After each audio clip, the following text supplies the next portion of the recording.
la capitale Niamey en facilitant le trafic et en renforçant la sécurité routière. Rendez-vous en partie magazine de cette édition. Un reportage sur la toute première gare ferroviaire de la ville de Niamey, une infrastructure du projet de la boucle ferroviaire ouest-africaine qui aura pour emplacement la ceinture verte. Voilà pour les titres. Bonsoir à tous. Le président de la République, chef de l'État Issoufou Mahamadou, s'est entretenu ce matin avec le directeur des opérations de la Banque mondiale, Paul Numba. Le directeur des opérations Banque mondiale pour le Niger, le Mali et le Tchad dit avoir évoqué avec le chef de l'État des priorités des interventions de la dite institution. Notons que le Premier ministre chef du gouvernement, Brigitte Raffini, a également reçu le directeur des opérations de la Banque mondiale. Il était tout à fait normal et justifié qu'au début de mes fonctions, que je me vienne prendre ce qu'on appelle la feuille de route auprès de son Excellence, dont notre entrevue a essentiellement consisté à parler un peu des priorités des interventions de la Banque mondiale au Niger. Nous travaillons déjà très bien avec le gouvernement du Niger. Nous avons des programmes très importants qui se déroulent bien et l'idée c'est de voir comment on peut consolider et amplifier cet élan. Et nous avons donc parlé de tout ça. Les programmes prioritaires, quels sont-ils? Vous savez, il y a le programme de pôle de croissance de Kandadji. Vous en avez entendu parler. Donc nous travaillons à ce sujet-là ensemble avec le gouvernement, étroitement avec le gouvernement, pour faire que ce programme-là avance dans sa réalisation. Et nous travaillons sur les questions relatives à, n'est-ce pas, également au développement, n'est-ce pas, de la construction du barrage, la mise en eau et puis le développement du périmètre irrigué qui vont être réalisés dans cet espace. C'est un programme important, c'est vraiment 45 000 hectares de terres agricoles à irriguer à terme, une production électrique de tour de 135 MW, donc ça va vraiment transformer les conditions, n'est-ce pas, de l'activité économique au Niger. Donc c'est pour ça qu'on appelle ça un pôle de croissance, parce qu'on pourra développer autour de Kandadji un certain nombre non seulement d'activités de production agricole, mais également de la transformation de produits agricoles.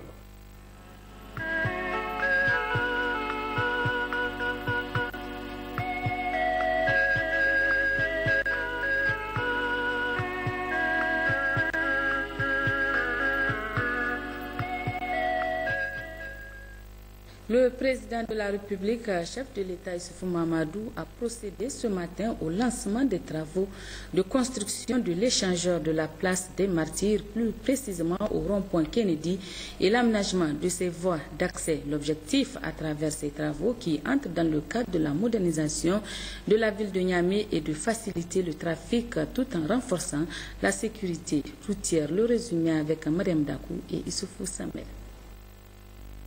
Après la réalisation du premier échangeur inauguré il y a de cela quelques mois, ouvrage ayant contribué à rendre fluide la circulation autour du boulevard Malibéro, il est aujourd'hui question pour les autorités nigériennes de s'attaquer à un autre chantier non de moindre, celui du rond-point Kennedy, appelé également place des Martyrs.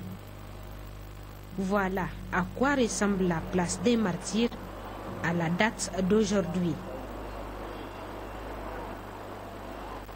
Voilà à quoi ressemblera la même place 24 mois après les travaux. Cet ouvrage moderne, répondant aux normes internationales, présentera toutes les caractéristiques d'une infrastructure répondant aux aspirations des populations de la capitale.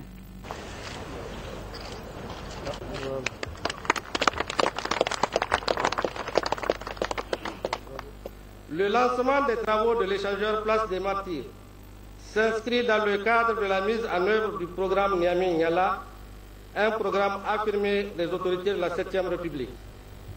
Je voudrais, au nom du personnel du ministère de l'Équipement, de toutes les parties qui ont pris part à l'aboutissement de ce projet et à mon nom propre, adresser mes sincères remerciements à son Excellence M. Issoufou Mahamadou, président de la République, chef de l'État, pour avoir bien voulu accepter de présider la présente cérémonie. Mesdames et Messieurs, honorables invités, la construction de l'échangeur de la place des Martyrs, outre qu'elle va jouer un rôle déterminant dans la régulation du trafic de la capitale, rendre aussi dans le cadre du projet d'aménagement de la corniche longeant les quartiers Yandala, Terminus et Kamkale, situés à la rive gauche du fleuve, visant à offrir aux populations un cadre plus attractif avec le développement des activités commerciales et touristiques.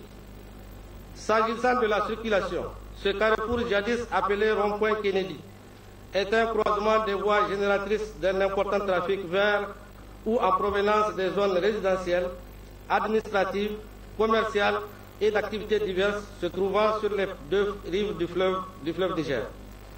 Il est aussi, dans un passé récent, le passage obligé de toutes les marchandises en provenance des ports de Lomé, Accra et Abidjan.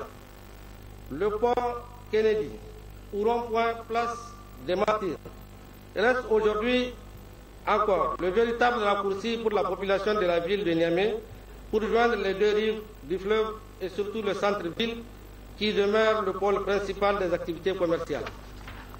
La construction d'un échangeur à cet endroit se présente comme la solution optimale pour éviter tout conflit en séparant les différents circuits de circulation, garantissant ainsi une fluidité satisfaisante du trafic. Plusieurs travaux connexes sont prévus dans le cadre de la construction de cet échangeur. Les travaux seront exécutés dans un délai contractuel de 24 mois et comportant les grandes masses suivantes.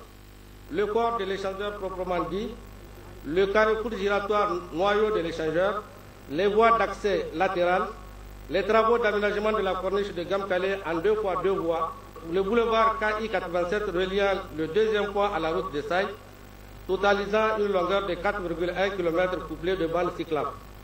Les travaux d'assainissement, les travaux d'éclairage public, les travaux de déplacement, de confortation et de réservation des réseaux divers, eau, électricité et téléphone, les travaux de signalisation verticale et horizontale, la mise en œuvre des mesures environnementales et sociales.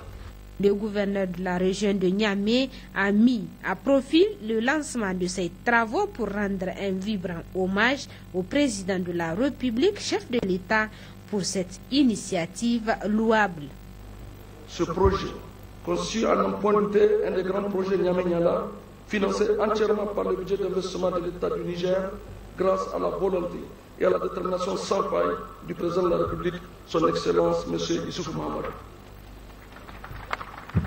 Monsieur le Président de la République, il me plaît de vous présenter les chaleureuses félicitations de la population de Niamey, à vous et à votre gouvernement, pour l'attention toute particulière que vous ne cessez de manifester à l'endroit de notre région dans le cadre de ce projet qui vous tient tant à cœur, j'ai nommé le projet Niamey-Niala. Il est à noter que ces travaux d'un coût global de plus de 26 milliards de francs CFA sont entièrement financés par l'État nigérien. Je l'annonçais en titre, la ville de Niamey va bientôt avoir sa toute première gare ferroviaire. Cette infrastructure entre dans le cadre du projet de la boucle ferroviaire ouest-africaine et le gouvernement vient de décider de son emplacement précisément au niveau de la ceinture verte. C'est un dossier de Moussa Yahya et Abdoulaye Hamidou. Depuis la pose des tout premiers rails en Afrique de l'Ouest durant la période coloniale, le Niger faisait partie du projet de la régie de chemin de fer de l'AOF. Mais le train annoncé n'est jamais arrivé au terminus. Il a fallu près d'un siècle d'attente pour que le président de la République Issoufou Mahamadou, fraîchement élu, fasse de la question une de ses priorités. Sous son impulsion, les chefs d'État de 5 pays de la sous-région se sont réunis le 16 octobre 2013 à Ouagadougou en marge d'un sommet de l'OHADA en vue de remettre sur la table la question de la boucle ferroviaire. Puis Issoufou Mahamadou et ses pairs sont passés à la vitesse supérieure en novembre 2013 grâce à une entente tripartite à Cotonou au Bénin. Cette entente entre l'État du Niger, celui du Bénin et un partenaire stratégique, le groupe Bolloré, a dessiné le contour de la réhabilitation, de la construction et de l'exploitation du tronçon Cotonou-Parakou-Dosso-Niamey. Et c'est dans ce cadre que le Conseil des ministres du vendredi dernier a adopté le projet de décret portant déclassement de 3 hectares dans l'emprise de la ceinture verte de Niamey, cela en vue d'y construire la gare ferroviaire urbaine de Niamey. Une place au niveau donc qui est comprise entre la route, le boulevard Tanimoun et la RNA, donc à l'extrémité nord-ouest de l'hippodrome. c'est un choix en tout cas qui a été mûrement réfléchi, qui a été étudié. Donc au vu de dispositions ou bien des critères qu'ils ont posés pour prendre, en tout cas pour avoir une place, à l'effet donc de faire une gare ferroviaire urbaine. Donc il a été retenu cette place-là. Et comme vous le savez, le même boulevard va être entièrement rénové, il va être donc bitumé par 2 fois 2 voies. Donc ce qui fait que, en tout cas, en termes d'emplacement, il n'y a pas meilleur choix. Du fait que non seulement il n'y aura pas beaucoup de casse dans la ville de Niamey, ça c'est un gain important. Cette initiative constitue un pas important dans la réalisation de ce projet cher au président de la République Issoufou Mahamadou et à tout le peuple nigérien. Et les travaux vont démarrer incessamment. Le rêve sera une réalité. En tout cas, les travaux vont commencer incessamment. Et je pense que les uns et les autres, en tout cas, nous aideraient très rapidement à mettre en œuvre cette gare dans la mesure où les travaux sont vraiment imminents. Outre la gare ferroviaire urbaine de Niamey qui sera construite au niveau de la ceinture verte, une autre est prévue sur la route de Filengue pour le transport des marchandises. Le parachèvement de ce projet permettra de désenclaver notre pays et favorisera l'intégration économique de la sous-région. Le Premier ministre chef du gouvernement, Birji Rafini, vient de lancer officiellement cet après-midi au Palais du Congrès de Niamey la campagne nationale de vulgarisation de la charte sociale de l'Union des conseils économiques, sociaux et institutions similaires de la francophonie. Compte rendu Seine Soumaïla Ibrahim et Issa Issa. Après le lancement de la campagne internationale de vulgarisation en juin 2013 à Cotonou, puis des campagnes nationales dans plusieurs autres capitales, place au Niger de prendre le relais pour officiellement lancer sur l'échelle nationale la vulgarisation de la charte de l'Union des conseils économiques, sociaux et institutions similaires de la francophonie, un processus auquel le CESOC a pris une part active. La vulgarisation de la charte sociale de l'ICESIF participe de notre nouvelle démocratie. Ainsi, les droits fondamentaux, économiques, sociaux, culturels et politiques, civils et environnementaux contenus dans la dite charte feront l'objet d'explications et de discussions aussi bien dans les régions que dans les départements. Il sera aussi organisé un séminaire au profit de la société civile, suivi d'une journée parlementaire.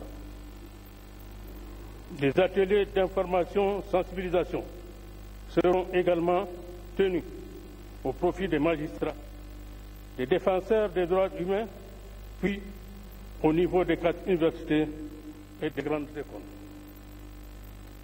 Ces forats constituent, à nos yeux, la plus grande opportunité pour être à l'école des populations et la méthode participative la plus efficace.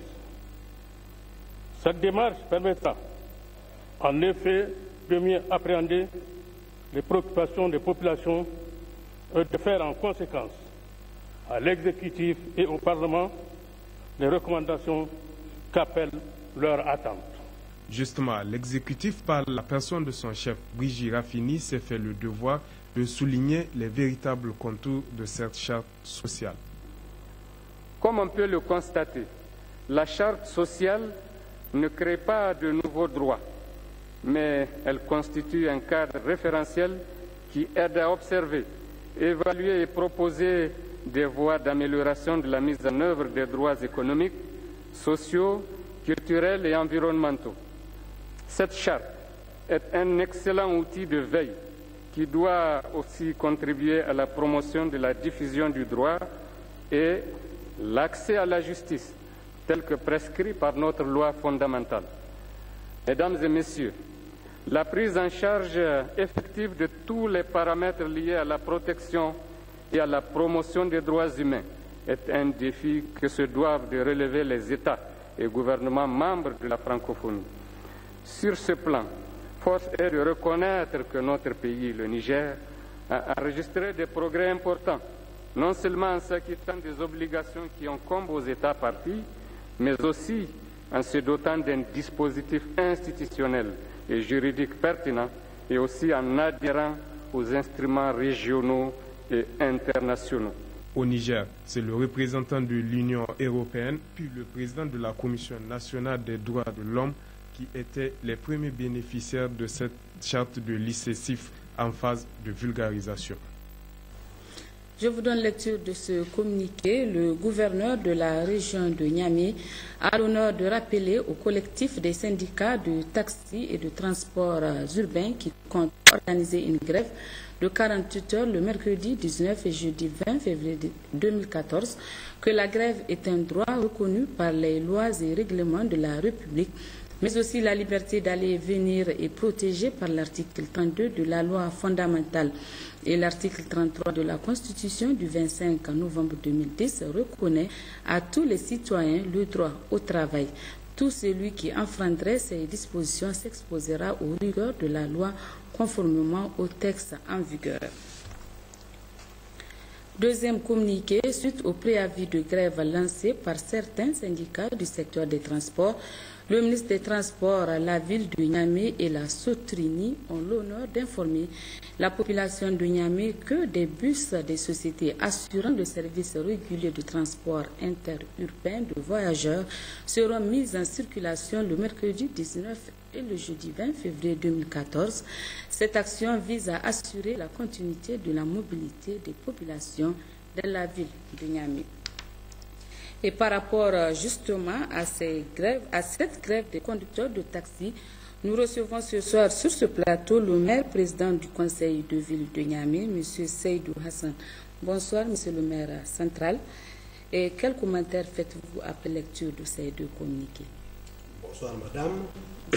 Merci, madame. Merci, Télé Sahel, pour l'occasion que vous m'offrez pour donner des éclaircissements sur ces deux communiqués émanant du ministère des Transports et du gouvernorat de Niamey.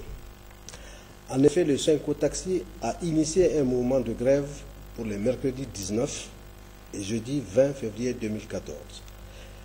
Le conseil de ville de Niamey prend acte et informe les usagers qui disposent de 90 taxis, tous de couleur jaune, qui seront à leur disposition afin de leur assurer le service minimum.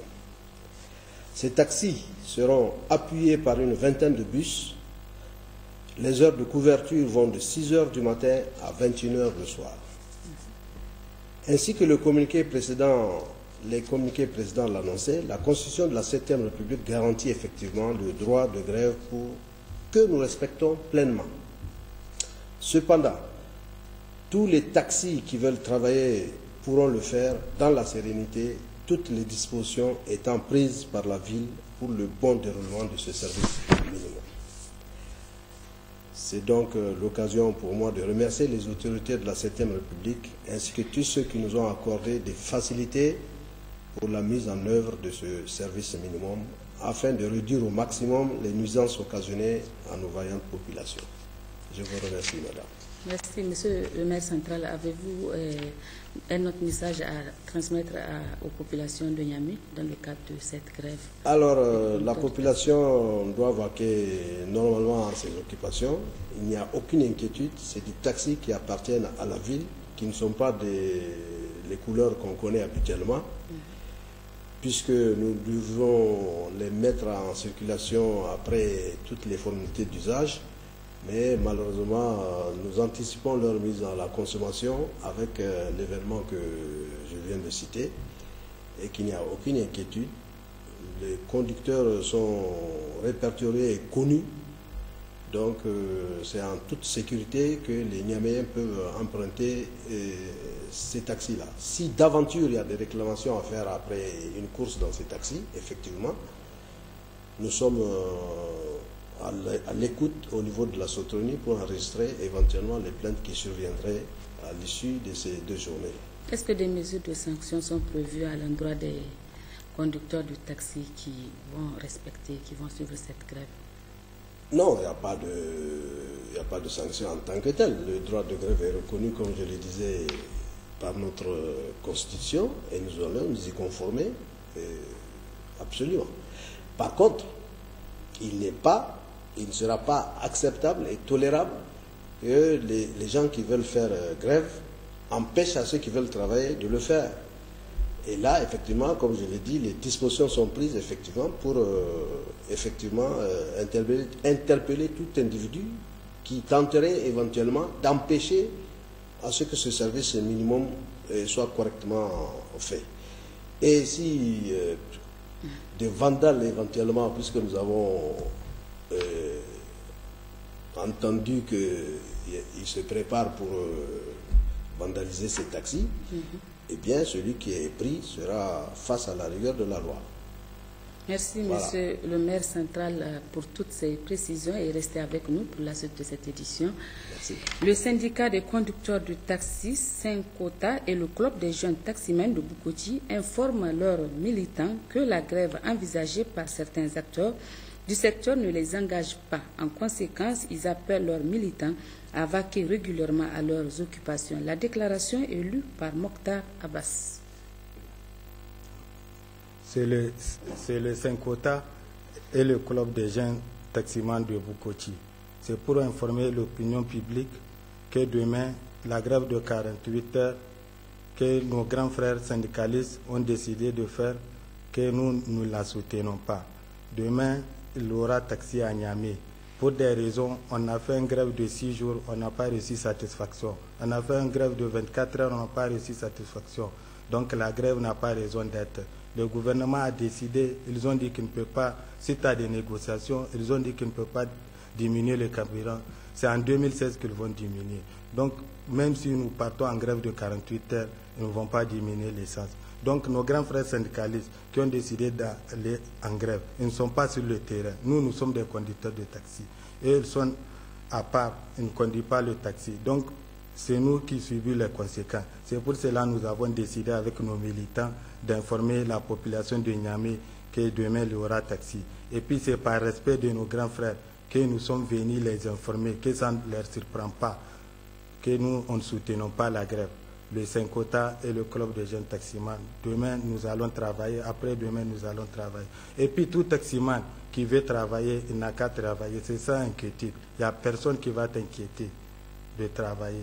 Si la personne veut travailler, n'a qu'à prendre son taxi et travailler. Il n'y a aucun problème. Je vous remercie. Suite de cette édition, après la décision de la justice qui a jugé irrecevable la requête de l'aile Albadé suite à la décision de leur exclusion du parti MNSD Nassara, leurs avocats viennent de faire appel ce matin, d'où ce point de presse pour apporter des éclaircissements nécessaires sur l'évolution du dossier. Effectivement, hier je vous disais que la décision qui a été rendue par le juge de référé était une décision provisoire et qui ne s'est pas prononcée. En ce sens que le juge a relevé qu'en l'état, notre requête ne peut être reçue parce que, selon lui, on n'a pas observé une disposition des textes du parti, notamment l'article 85. Or, dans les pièces du dossier qui ont été versées, il est apparu un rapport de la commission en question qui a été saisi. Et ces pièces ont été fournies par le conseil même de notre parti. Or, à notre grande surprise, quand on a vu ce rapport, donc il était nécessaire pour restituer la situation qu'on puisse interjeter appel et saisir le deuxième degré pour que le juge puisse se prononcer sur le mérite de notre appel. Et c'est ça qui a justifié que nous ayons interjeté appel. Ce matin, on a notifié ça au siège du parti. Donc on a interjeté appel parce que nous avons estimé qu'il y a un rapport, donc on ne peut pas nous reprocher que la commission n'a pas été saisie. Maintenant, même si ce rapport est un rapport qui est sujet à plusieurs interprétations, mais toujours est-il que les dispositions du parti ont été respectées.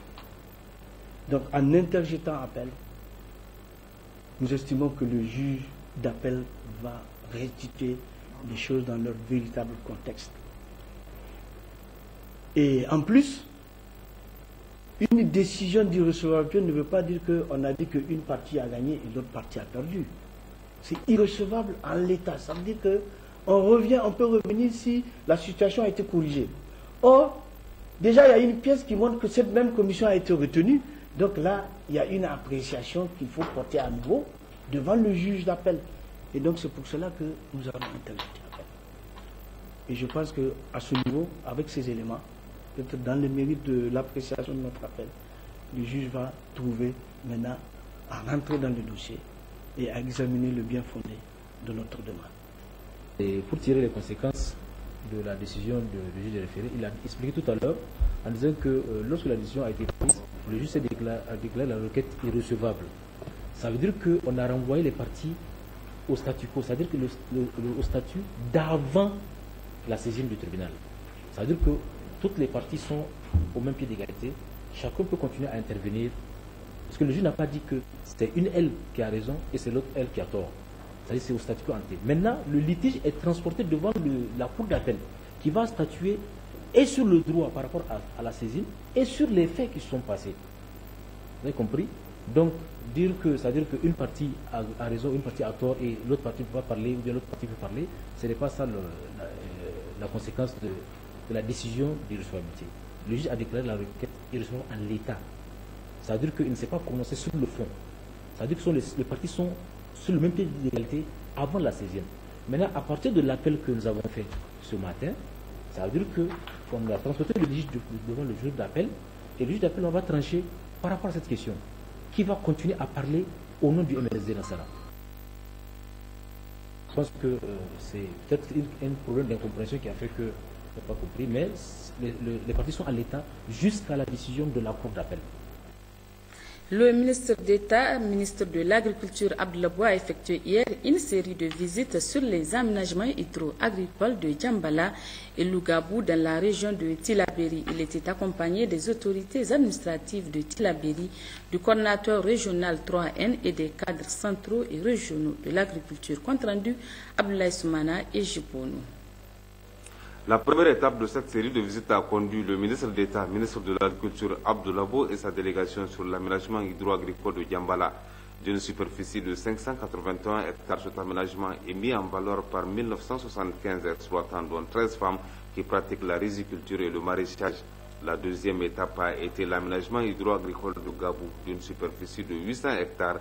Cet aménagement a été réalisé dans le cadre de l'exécution des travaux du barrage de Kandadji. Le ministre d'État, ministre de l'Agriculture, Abdoulaye, situe ici le but de son déplacement et le constat qui s'est dégagé après toutes ces visites. L'objectif de ces différentes visites, c'est de nous enquérir de ce que ces deux sites-là